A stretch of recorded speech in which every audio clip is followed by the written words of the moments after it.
할렐루야. 서로 축복하겠습니다. 하나님 은혜가 함께하시 바랍니다. 반갑습니다. 이 시간에 시험을 이기는 길이라는 제목으로 말씀의 은혜를 함께 나누겠습니다. 사람은 가장 기본적인 욕구가 있습니다. 이 배고픔의 욕구죠. 그래서 생존을 위해서 사람들은 먹고 사는 문제에 집중을 하게 됩니다. 그런데 이 배고픔의 문제가 어느 정도 해결되었다 그러면은 그 다음에는 되게 사람들은 남들로부터 인정을 받고 싶어하는 그런 욕구가 있게 됩니다.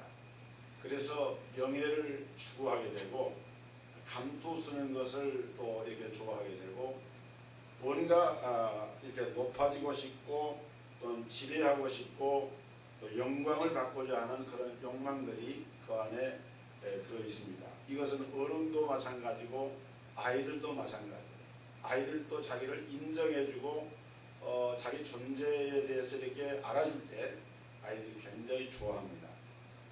또 현재보다도 더 높아지려 하고 더 올라가려 하고 더 진급을 하려고 하고 더 돈을 많이 벌려고 하고 더 화려해지려고 하고 더 누리려고 하고 더 가지려고 하는 이런 속성들을 모든 사람들은 다 가지고 있는 것입니다.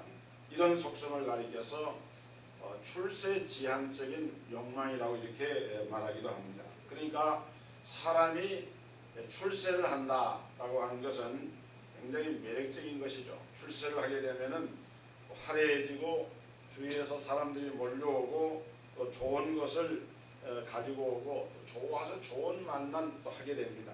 그 사람들이 우러러봅니다. 그러니까 얼마나 좋겠어요. 일본의 그 아주 유명한 일본이지만 일본인 3세로 미국인인 프랜시스 후쿠야마라고 하는 학자가 있는데 미국인 학자죠.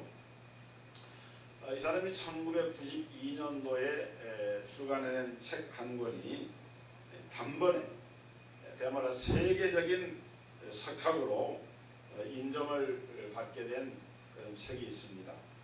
역사의 종언이라고 하는 책인데 이 프랜시스 후쿠야마는 이 책에서 인류 역사를 연구하면서 인류 역사 가운데서 가장 발달된 제도가 어떤 제도냐 보니까 그것이 민주주의와 자본주의라고 하는 것이다. 공산주의와 사회주의가 약 100년 동안 현대사회에서 각축을 벌였지만은 결국 공산주의는 무너졌습니다. 사회주의도 이제 결국은 무너졌다라기보다 사회주의도 그 영향력이 쇠퇴합니다. 그러나 민주주의와 경제 이 자본주의는 오늘날 이제 승리를 했는데 그 이유가 무엇인가? 이 후쿠야마는 이것을 언급하면서 민주주의와 자본주의가 인정받고자 하는 이런 인간의 본성에 충실하기 때문이다 이렇게 지적을 했어요. 그러니까 우리 인류 문명을 발전시키는 두 개의 커다란 욕구가 있는데 하나는 경제적으로 더 잘 살려고 하는 욕구가 있고 다른 하나는 인정받고자 하는 욕구인데 이 경제적으로 잘 살게 되고 또는 인정받게 되는 그 욕구를 충족시키는 제도가 민주주의와 자본주의다. 이것은 바꿔서 말하면은 오늘 우리 사람들이 얼마나 인정을 받고 자기의 명예를 지키고 다른 이들로부터 존중을 받고자 하는 그런 욕망이 큰가를 잘 보여주는 이야기입니다. 얼마 전에 이 롯데 부회장인 이인원 씨가 자살을 했어요. 그리고 한국 야구의 유명한 해설위원인 하일성 씨가 이제 우리가 잘 아는 사람인데 이렇게 안타까운 그런 일을 당했습니다. 사실 이인원 씨 같은 분은 신문에서 보도가 나서 우리가 롯데그룹의 회장 들어서 알지만은 롯데그룹의 부회장이 누군지 어떻게 알겠어요. 그렇지만은 롯데그룹 안에서는 이 이인원 씨는 신화적인 그런 사람이었어요. 대단한 사람이었습니다. 그런데 지위도 있고 재물도 가졌고 사회적인 명망도 있는 사람이지만은 검찰에 출두해서 자기의 모든 것이 이렇게 무너져 내린다는 그런 생각을 하니까 그걸 견뎌내지를 못하고 극단적인 선택을 한 겁니다. 또 하일성 씨 같은 경우도 유명 연예인 못지않게 인기를 가진 그런 유명인이었는데, 그런데 어느 하루 아침에 자기 존재감이 세상 사람들에게 어떻게 비춰질까 하는 그런 자기의 그 존재가 다르게 비춰지는 것에 대한 두려움, 이런 것들이 작용을 해서 스스로 이렇게 생명을 버리는 안타까운 일을 행한 것입니다. 왜 이런 일들이 자주 일어나는가? 여러분, 가수들이 대중들 앞에서 이렇게 노래를 할 때 보면 얼마나 화려합니까?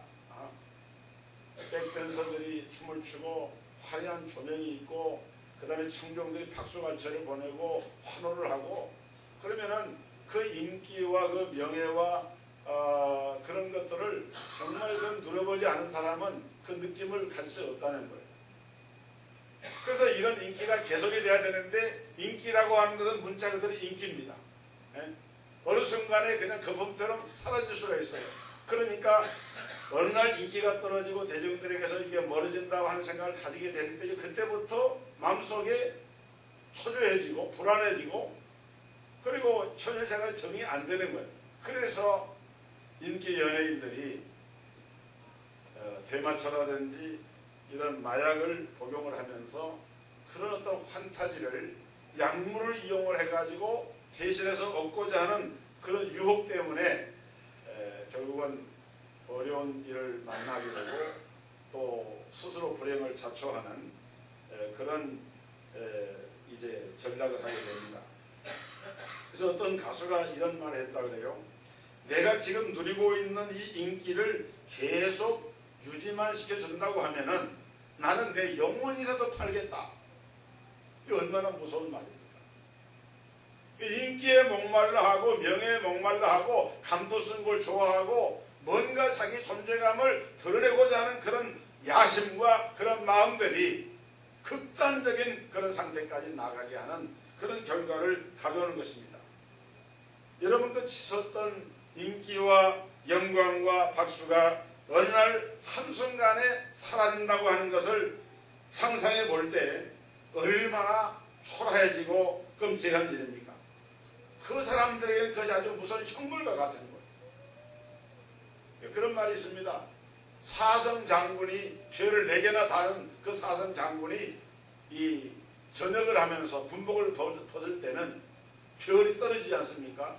그러면은 4층 이 건물에서 떨어지는 것 같은 그런 그 충격을 받는다고 해요.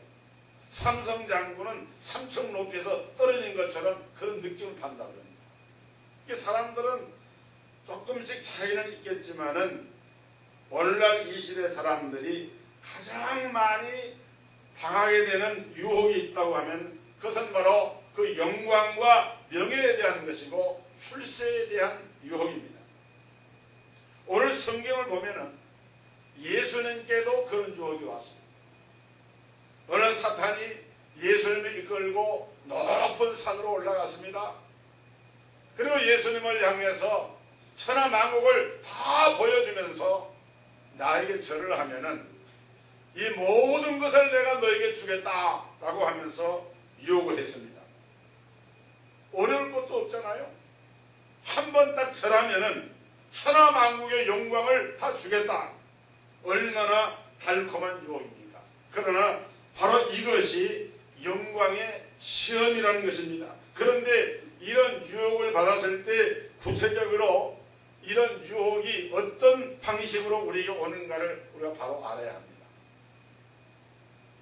여러분, 마귀가 사람을 유혹하고 시험하는 첫 번째 방법은 동정적인 이런 접근을 한다는 거예요. 사탄이 우리를 유혹할 때에 우는 사자처럼 다가오지 않습니다. 아주 친절한 웃음을 웃으면서 옵니다. 동정적으로 다가오는 거예요. 그래서 사람들이 긴장을 풀고 있다가 넘어지게 된다는 겁니다. 지금도 그런 일이 없진 않지만 80년대 90년대 한창 경제개발이 이루어지고 할 때에 시골 처녀들이 서울로 직장을 얻기 위해서 저 서울역이나 청량역에 올라오잖아요. 그러면은 이런 처녀들이 하루에 한 30명 40명씩 되는데 시골 처녀가 이렇게 나타나면은 사람들이 이렇게 접근을 합니다. 그때 한 가지 공통된 점은 절대로 험상궂은 인상을 하는 사람은 오지라 말이에요. 얼굴이 부드럽고 뭔가 모르게 인자하고 이렇게 그런 그 아저씨 같은 이런 사람들이 아주 부럽게 해가지고 접근을 합니다. 그러면서 전혀 시골에서 왔지, 서울은 눈 감으면 코베 가는 세상인데 지금은 눈 떠도 코를 베가. 그러니 내 말을 잘 들으면은, 내가 아가씨 같은 딸이 있는데 내 말을 잘 들으면은 내가 좋은 직장에 소개를 해줄게. 시골에서 올라온 처녀가 그때만 해도 서울에 무슨 아는 사람도 없고 또 인상이 너무 좋으니까 사람이 볼 때에 그 인상 좋은 그 아저씨 말에 얼른 이렇게 속아 넘어가는 거예요. 그렇게 해서 이제 서울 생활을 이렇게 하게 되는 어려움에 처한 그런 아가씨들이 많았다 그럽니다. 그러니까 접근을 할 때 너무 친절하게 인자하게 고맙게 이렇게 접근하니까 그냥 그 모습에 속아 넘어가는 그런 것처럼, 마귀도 처음부터 칼을 빼들고 우는 사자처럼 이렇게 접근하는 것이 아니라 이 세상의 유혹이라고 하는 것은 언제나 동정적으로 이게 다가오는 거예요. 최근에 어떤 보도를 보니까 우리나라의 이 사기 범죄가 갈수록 많아지고 있다고 해요. 가까운 일본과 비교를 해봐도 아주 비교가 될 정도로 우리나라에 이 사기 범죄가 많아진다고 합니다. 그런데 사기 범죄의 특징이 뭐냐면은 친절한 거예요. 너무 자기에게 친절하고 과도하게 친절하면은 좀 경계를 하고 의심을 해야 됩니다. 그런데 사람들은 일단 자기에게 친절하고 동정적이 되면은 마음의 빗장을 딱 열어버리고 뭔가 모르게 그걸 수용을 하는 그런 자세를 가지게 됩니다. 마귀가 사람들에게 접근하는 방법도 똑같아요. 선심을 써서 꼼짝하지 못하도록 동정적인 그런 자세를 해가지고 접근해가지고 나중에는 자기의 본색을 드러냅니다. 그런 거 하면 또 마귀는 가장 필요한 것을 가지고 사람에게 접근을 합니다. 사람들이 언제 시험에 들게 되고 올무에 빠지게 되느냐, 무엇인가 내게 필요한 것이 있어요. 꼭 있어야 되는데 내 능력이 미치지 못해서 그걸 갖지 못하고 얻지 못하는데 누군가가 내게 다가와서 너 이거 필요하지? 라고 하면서 그것을 줄 때에 자기 마음속에 일단 상대는 고마운 생각이 들게 되고 마음이 열리게 됩니다. 여러분, 마귀가 예수님께 다가왔습니다. 예수님이 공생애를 시작하시면서 성령에 이끌려서 저 광야로 나가셔서 40일 동안 금식을 하면서 줄이셨습니다. 저도 목회 사역 때에 이 40일 금식기도, 예전에는 저도 금식기도를 참 여러 차례 했는데 40일 금식기도 딱 한 번 해봤어요. 여러분, 40일 금식기도를 하게 되면은 그 식욕에 대한 욕구가 말로 할 수 없어요. 어떤 사람들은 금식을 이렇게 자주 하게 되면은, 또 오래 하게 되면은 체질화가 돼가지고 이제 아주 금식하는 것이 익숙해져가지고 잘할 수 있다라고 이렇게 말하는 사람도 있는데 천만의 말, 그렇지 않습니다. 오히려 금식을 하면 할수록 식욕에 대한 욕구는 더 커집니다. 40일을 금식에 줄이신 예수님도 얼마나 그 식욕의 욕구가 컸겠습니까? 그런데 그 예수님에게 다가와서 이 돌을 명하여서 떡덩이가 되게 해가지고 한번 먹어봐라. 또 배고픈 사람에게는 네가 아무리 전도해봐야 소용이 없어. 배고픈 사람에게는 빵이 최고야. 이 돌돌로 떡을 만들어서 너도 먹고 배고픈 사람도 나눠줘봐. 그러면 얼마나 전도하는데 효과가 있겠냐 라고 하면서 마귀가 시험을 하는 거예요.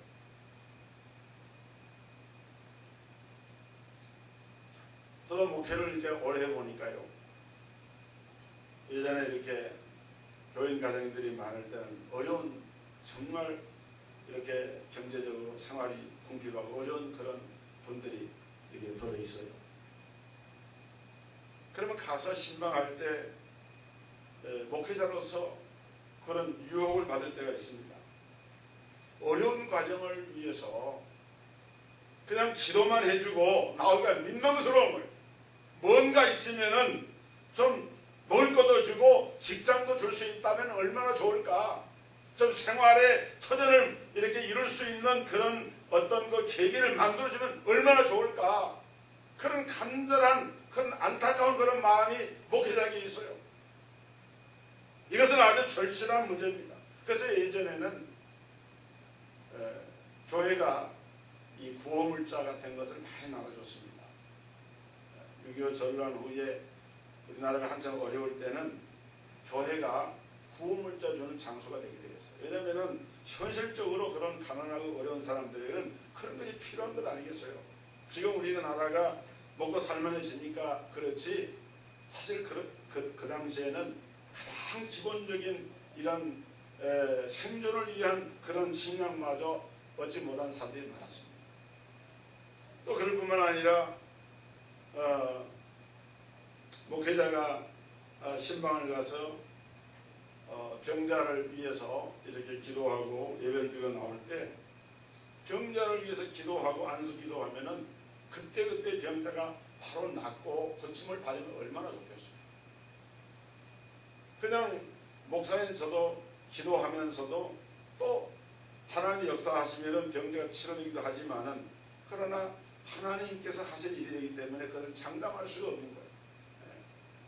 그래서 이런 아픈 병을 질고로 고통당하는 그런 성도들을 이렇게 볼 때에 기도하면은 금방 그냥 고침받고 벌떡벌떡 일어나고 사람들이 눈으로 보고 믿음으로 체험해서 신앙이 더 좋아질 수가 있는데, 그러면은 나도 좋고 하나님도 손해나는 것도 없고 얼마나 좋겠어요. 이것은 우리 모두가 다 느끼는 그러한 아쉬움인 것이죠. 그런데 마귀는 바로 그러한 점들을 이용한다는 거예요. 그 어떤 목사님이 그런 마음으로 안타까워하면서 정말 하나님 나에게 능력을 주셔서 능력의 종, 불의 종이 돼가지고 병자에서 기도할 때마다 병자들이 고침받기를 원해가지고 40일 금식 기도를 했어요.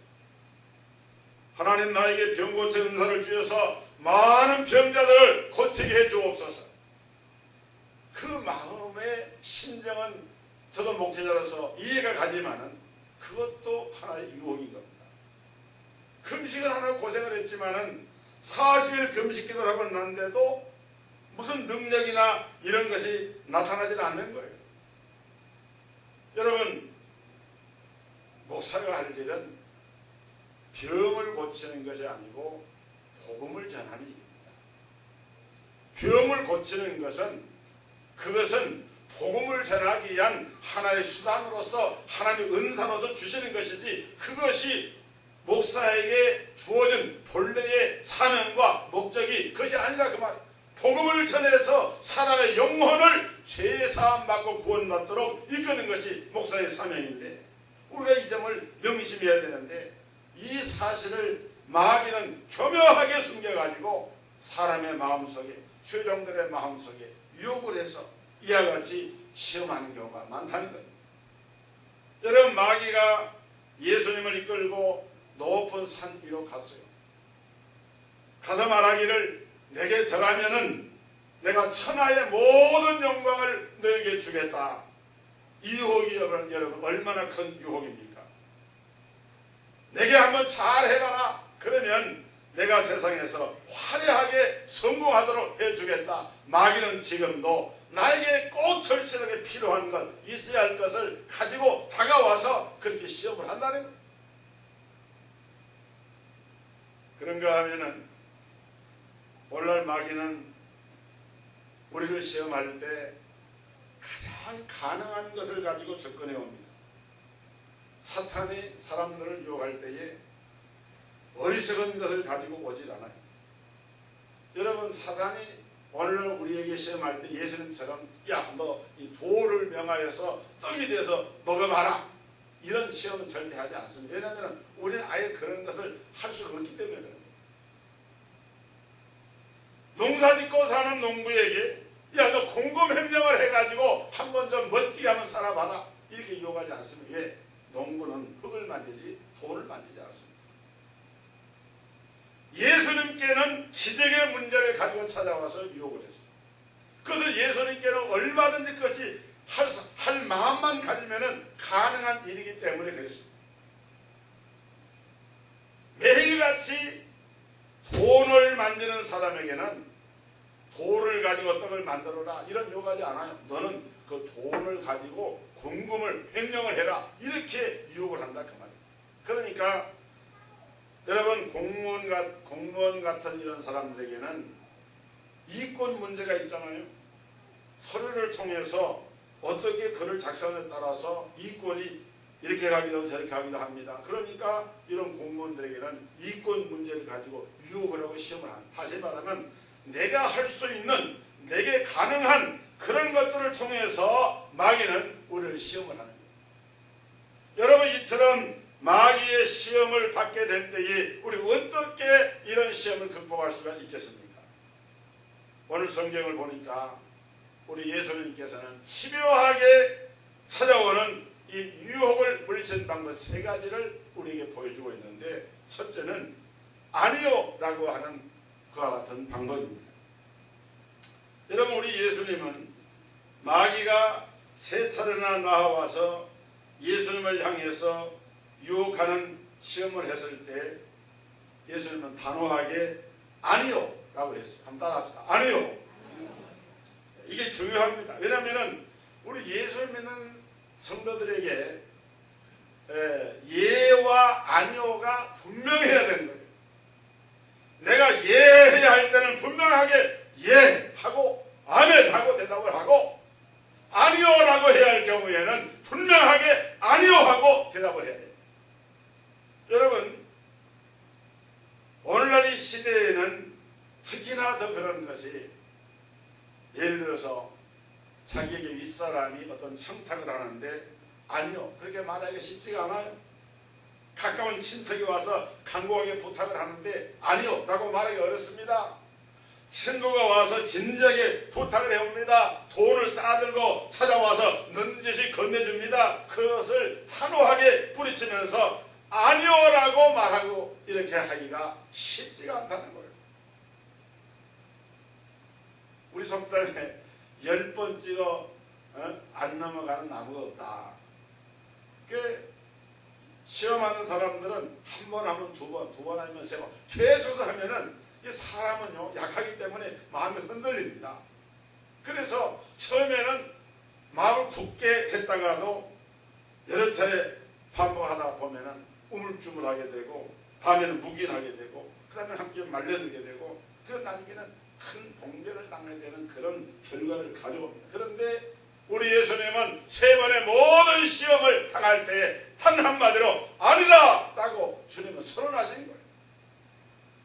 여러분, 시험을 당할 때 주님의 방법처럼 그렇게 아니요 할 수 있기를 주의 이름으로 축복합니다. 축복합니다.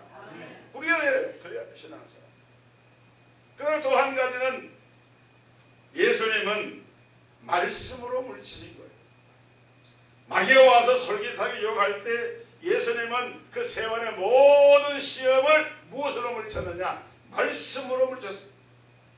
돌을 떡으로 만들어 먹으라 그럴 때 사람이 떡으로만 살 것이 아니라 하나님의 입에서 나오는 모든 말씀으로 살 것이라 하셨느니라. 신명기 8장 3절의 말씀을 인용하면서 말씀으로 물리쳤습니다. 성전 높은 꼭대기에 올라가서 뛰어놀아봐라. 주의 천사가 내게 와서 내 발이 돌에 부딪히지 않게 할 것이다. 마귀도요, 하나님의 말씀을 인용을 합니다. 그런데 예수님은 그렇게 하나님의 말씀을 인용하는 마귀를 향해서 주 너의 하나님을 시험치 말라. 시편 91편 11절 12절에 있는 말씀을 가지고 이 마귀를 향해서 하나님의 말씀으로 대적을 했습니다. 여러분, 영국의 루이스라고 하는 사람이 악마에게 보내는 편지라고 하는 책을 썼는데 그 책에 보면 이런 내용이 나옵니다. 대왕 마귀가 부하 마귀들에게 교육을 시키는 거예요. 교육을 시키는데 세상에서 예수 믿는 사람들을 넘어뜨릴 때면은 가능하면은 성경 말씀을 많이 인용하도록 해라. 어떻게 해요? 대왕 마귀가 우리 성도를 시험하고 유혹할 때 보통 말로 유혹하는 것이 아니라 성경 말씀을 가지고 유혹을 합니다. 여기를 이걸 깨달아야 돼요. 하나님의 말씀이라고 해서 그것이 다 우리에게 생명을 주는 것이 아니고 마귀가 강경한 방법으로 속여서, 그러니까 우리가 성경을 좀 읽었다고 안심할 수 없습니다. 사탄은 지혜롭게 다가옵니다. 하나님 말씀을 가지고 다가옵니다. 그리고 말씀을 가지고 유혹을 합니다. 그러나 오늘 성경에 보니까 에베소 6장에 보면은 하나님의 말씀은 날선검이라고 그랬어요. 히브리 4장 12절에 보면은 하나님의 말씀은 살아있고 운동력이 있고 찔러 쪼개며 하나님의 말씀은 그런 능력이 있다, 그렇게 말씀을 했어요. 여러분, 하나님의 말씀의 권능을 믿으시기를 주의 이름으로 축원합니다. 축원합니다. 하나님의 말씀의 권능을 믿고 말씀으로 마귀를 데려가는, 이것이 예수의 방법이에요. 세 번째는 이게 가장 중요한 겁니다. 하나님을 앞세워서 이기셨어요. 우리가 살아가다가 어려운 일을 당하게 될 때 쓸데없이 막 수단을 부리고 방법을 찾고 하지만은 가장 중요한 것은 뭐냐면은 하나님을 찾는다. 하나님을 찾는 것이 최상의 방법입니다. 자, 마귀가 예수님을 향해서 떡을 만들어, 돌을 가지고 떡을 만들어 먹으라 할 때에 예수님 뭐라고 합니까? 떡이면 다냐? 하나님의 말씀이 먼저다. 떡이면 다냐? 하나님이 먼저다. 할렐루야. 여러분, 그런 믿음을 고백할 수 있기를 주의 이름으로 축복합니다. 떡이면 다냐? 하나님이 먼저다. 하나님이 먼저다. 떡이면 다냐? 하나님이 먼저다. 세상에 떡이 다가 아니라는 거예요. 하나님이 먼저다. 성전 꼭대기에서 뛰어내려 했을 때 주 너의 하나님을 시험하지 말라. 사탄이 쳐라라고 했을 때 주 너의 하나님만 섬기라. 예수님은 철저하게 하나님을 앞세우신 거예요. 하나님 앞세웠어요. 살아계신 하나님, 구원의 하나님, 전능하신 하나님, 창조주 하나님, 생명의 주 하나님, 우리 아버지가 되신 하나님, 그 하나님을 내 마음의 중심에 모시고 마귀가 아무리 시험을 할지라도 하나님의 이름을 앞세우면, 하나님의 이름을 높이면, 하나님의 이름과 함께하면 여러분 승리하게 될 줄 믿으시기를 주의 이름으로 축원합니다. 그래서 결국 어떻게 됐느냐? 오늘 성경 마지막 절에 보니까 이에 마귀는 예수를 떠나가고 천사들이 나와서 수종을 들었다. 예수님의 방법은 세 가지. 아니요, 두 번째는 말씀, 세 번째는 하나님을 앞세우므로 말이야 마귀의 모든 시험을 이겼습니다. 우리 성도들도 비록 우리의 힘은 약하지만 우리 하나님께서 놀라운 힘을 주셔서 여러분의 다가오는 모든 시험과 유혹을 주님의 하신 방법으로 이겨내고 승리하는 이런 축복의 성도들이 되기를 주 예수 이름으로 축원합니다. 하나님 아버지, 은혜와 사랑을 감사드립니다. 마귀는 교묘한 방법으로 예수님을 향하여 시험을 하고 유혹을 했지만 우리 예수님은 아니다. 오직 하나님의 말씀을 앞세우고 오직 하나님의 이름을 앞세워서 마귀의 모든 시험을 이기고 마귀가 떠나가고 천사가 나와서 수용되는 역사가 일어났습니다. 주여, 오늘 이 시대에도 마귀는 다양한 방법으로 믿는 자들을 시험하고 유혹을 해옵니다. 이 모든 시험에 유혹을 받아 넘어지지 아니하고 오직 아니요 주의 말씀을 의지하고 하나님의 이름을 앞세워서 오늘 우리들도 예수님처럼 세상과 마귀의 유혹을 이기고 승리하는, 그래서 하나님 앞에 영광을 돌려드리고 천사가 수종드는 축복의 귀한 주인공 성도들이 다 되게 하여 주옵소서. 예수 그리스도 이름으로 기도드리옵나이다.